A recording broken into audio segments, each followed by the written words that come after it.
एक फ्लाइट जो 227 passengers, 10 crew members और 2 पायलट के साथ टेक ऑफ तो करती है लेकिन कभी लैंड नहीं करती और आसमान में कहीं गायब हो जाती है। ये कोई फिल्मी कहानी नहीं है बल्कि एक हकीकत है। ये सच्ची घटना है मलेशियन फ्लाइट MH370 की। Malaysia Airlines Flight 370 vanished into thin air. No indication of rough weather in the area, no other signs of trouble.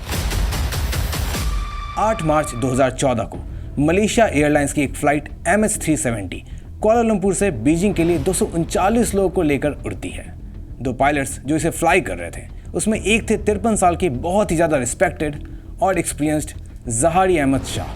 वहीं को पायलट की सीट पर 27 साल के फारिक हामिद मौजूद थे। हर दूसरे फ्लाइट की तरह इस विमान ने भी उड़ान भरी और 35,000 फीट की ऊंचाई पर पहुंच जाती है।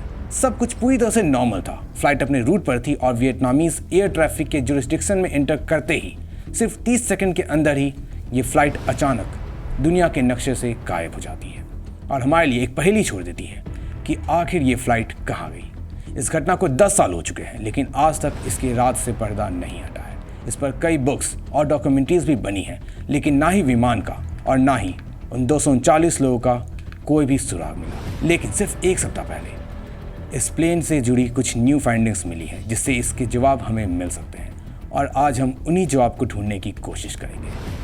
मैं हूं जतिन बरनवाल और ऐसा भी होता है कि एक और एपिसोड में आपका स्वागत है।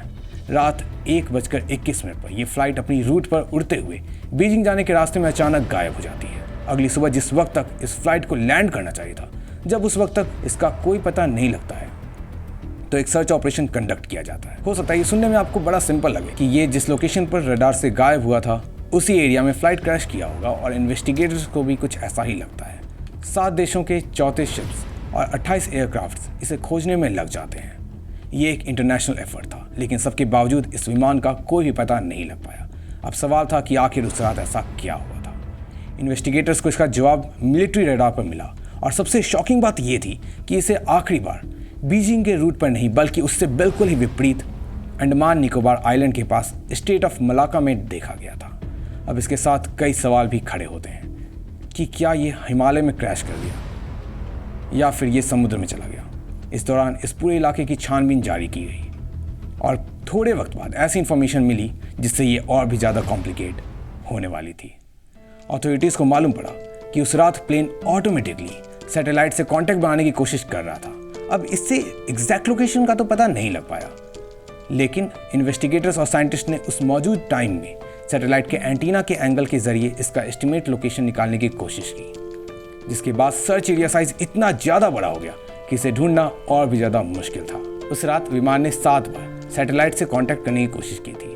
प्लेन के फ्यूल, स्पीड और बाकी डाटा को ध्यान में रखकर जो कैलकुलेशंस हुए उससे ये एस्टिमेट किया गया कि प्लेन का सर्कल के इस शेडेड एरिया में मिलना पॉसिबल है, जिसे 7th आर्क नाम दिया गया। यह ऑस्ट्रेलिया के 2000 किलोमीटर वेस्ट में था।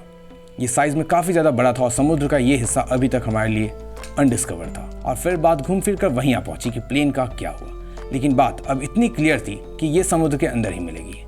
इसे ढूंढने के लिए डीप सर्च कंडक्ट किया जाने लगा और यह अभियान करीब 3 साल तक चला। इतने खर्चे ऑपरेशन के बावजूद भी जब प्लेन का कोई भी पता नहीं लगा तो आखिरकार इसे बंद कर दिया गया और ये एक फेलियर साबित हुआ। इस दौरान एक खास चीज़ हुई। इस प्लेन का पुर्जा जो राइट विंग का फ्लैपरन था वो मेडागास्कर के पास आइलैंड ऑफ रियूनियन में मिला और फिर सेकंड इन्वेस्टिगेशन ओशियन इन्फिनिटी ने करना शुरू किया। उनके पास काफ़ी एडवांस टेक्नोलॉजी थी। उन्होंने इस ओशियन फ्लोर की मैपिंग करनी शुरू की लेकिन ये भी एक फेलियर साबित हुई और प्लेन फिर भी नहीं मिला।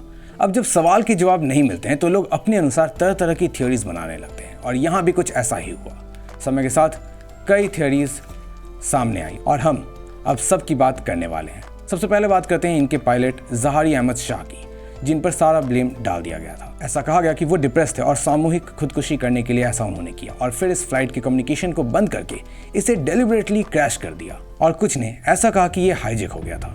लेकिन ऐसे सवाल क्यों खड़े हुए? तो ऐसा इसलिए क्योंकि इस प्लेन ने अपना रूट चेंज किया था और 180 डिग्री का टर्न लिया, जो जानबूझ करके ही किया जा सकता है।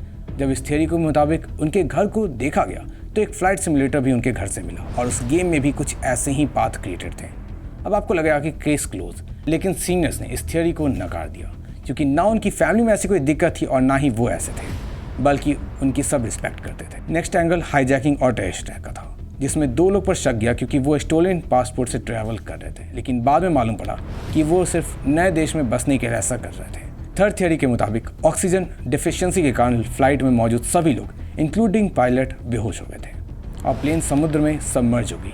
इसके अकॉर्डिंग कहा जाता है कि फ्लाइट में उड़ान के वक्त कुछ मैल फंक्शन हुई थी और वियतनामीज रेंज में जाने के बाद पायलट को लगा कि इसे यू टर्न करके लैंड कर लेना चाहिए, लेकिन तभी किसी भयंकर एक्सीडेंट के कारण ऑक्सीजन डिफिशियंसी हुई और सभी बेहोश हो गए और ऑटो पायलट पर उड़ते हुए ये फाइनली क्रैश कर गई। इसके अलावा कुछ कंस्पिरेसी थ्योरीज भी सामने आई, जैसे कि किसी एलियंस ने इसे गायब कर दिया या फिर टाइम ट्रैवल, जिस पर तो एक पूरी बॉलीवुड सीरीज भी बनी थी, लेकिन ऑब्वियसली ये सभी फिक्शनल थे। 2 साल पहले एरोस्पेस इंजीनियर रिचर्ड गॉडफ्रे ने क्लेम किया कि वो WSPR टेक्नोलॉजी की मदद से लोकेशन पता लगा चुके हैं और वो जगह 7th आर्क ही है। ये कंपेरेटिवली न्यू टेक्नोलॉजी और लोकेशन का पता लगाने के लिए उन्होंने सैटेलाइट, बोइंग और ऑस्ट्रेलियन ओशनोग्राफर सभी के डाटा का इस्तेमाल किया और एक ऐसा सिस्टम बनाया जिससे वो वीक रेडियो वेव्स का भी पता लगा सकते हैं। वो इसको लेकर काफ़ी श्योर हैं और उनका मानना है कि पिछले सर्च ऑपरेशन में कुछ स्पॉट मिस हुए हैं, जिस वजह से ये प्लेन नहीं मिल पाया। जब उनकी बातों पर डेप्थ एनालिसिस की गई तो पता लगा कि अगर प्लेन 7th आर्क पर क्रैश करेगा तो उसके पुर्जे मेडागास्कर में मिल सकते हैं और कुछ ऐसा हुआ भी है। अभी तक इस फ्लाइट के मेडागास्कर के आसपास 27 पीसेज मिले हैं, जिससे ये क्लेम सच साबित होता हुआ दिख रहा है। इसमें सिर्फ 1 हफ्ते पुरानी नई फाइंडिंग जो निकल कर आई है, उसमें यूके के रिसर्चर्स ने क्लेम किया है कि क्रैश होने वक्त मिसिंग MS-370 फ्लाइट से कुछ 6 सेकंड्स लंबे सिग्नल्स डिटेक्ट हुए थे जो अंडर वाटर माइक्रोफोन्स, जिसे हाइड्रोफोन्स कहते हैं, उसने रिकॉर्ड कर लिए थे। अब अगर ये बात सच साबित होती है तो ये गुत्थी सुलझ जाएगी, लेकिन कंक्रीट आंसर के लिए हमें टेक्नोलॉजी के थोड़े और एडवांस होने का वेट करना पड़ेगा और भविष्य में ज़रूर ये मिस्ट्री सॉल्व हो सकती है। वैसे ये वीडियो आपको कैसी लगी कमेंट में ज़रूर बताइएगा और पसंद आई हो तो लाइक सब्सक्राइब ज़रूर करें।